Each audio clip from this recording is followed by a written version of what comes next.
got a double hook there? Some double hook. We'll try to sweep that muscle back on this side, just a little ways. As a plastic surgeon, I just do piecework, one at a time. You can't expect to solve all the problems. Not in 2 weeks, not in 200 weeks.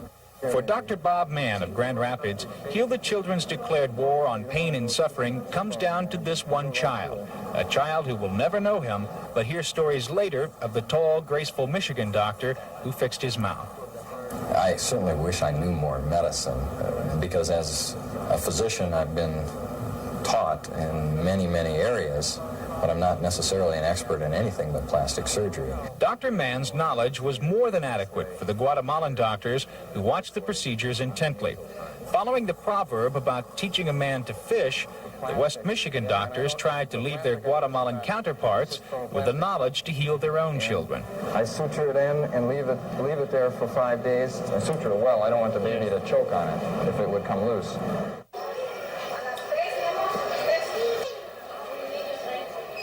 I'm a graduate of Nazareth College in Kalamazoo from their nursing program. And after completing the program, I was an Army nurse for 3 years. Marty McGrail of Grand Rapids is a co-founder of Heal the Children of Michigan.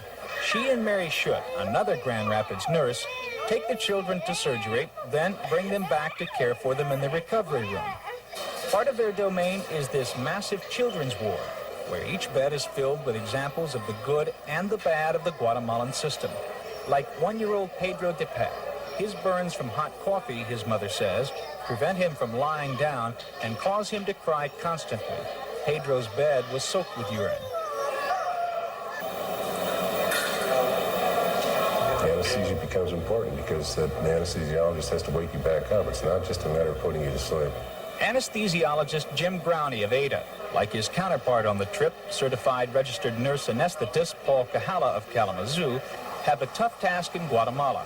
Make sure all the surgeries here are the same quality as those in West Michigan, but do it without the needed equipment. It's a feeling like flying by the seat of your pants sometimes. Back on the ward, the thing Marty McGrail fears has happened.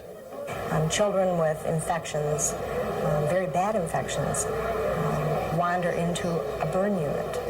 A boy with a massive infectious growth on his head wandered onto her ward and injured himself. His contaminated blood is everywhere. Children like 3-year-old Claudia Gomez, who was burned by cooking gas, look on, caught up in their own misery. Another day on the ward at San Juan de Dios General Hospital.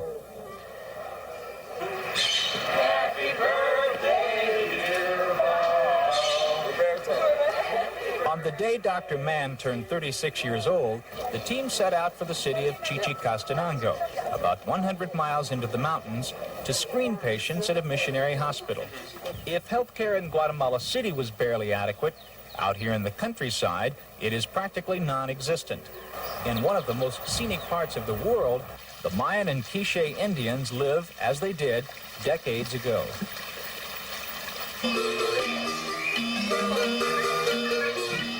The Quiche are fiercely proud, but very poor.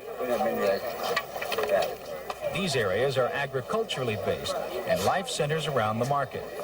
At a Catholic church built in 1540, they mix Catholicism with old pagan rites. On the steps of one of 2 churches in Chichicastenango, they gather to pray and to worship. The combination of religion and of an herb, which is what the town is named after, are basically the only medicine they've practiced here. There's one hospital for 64,000 people, but this combination has not lowered the death rate or the sickness rate. The idea for the entire hospital is about, the estimate was $66,000. The Methodist Church is expanding, the only hospital for the area's 64,000 residents. Some gather to have their children seen by the West Michigan doctors.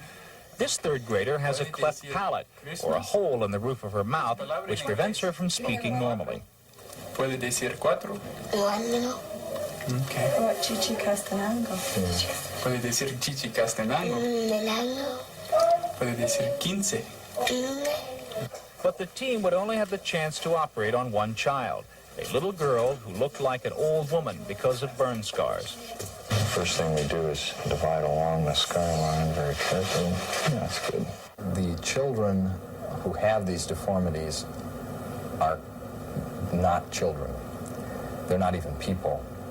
They're ostracized from the society, and that's why we can come down and within a short period of time dramatically change the lives of these people, dramatically.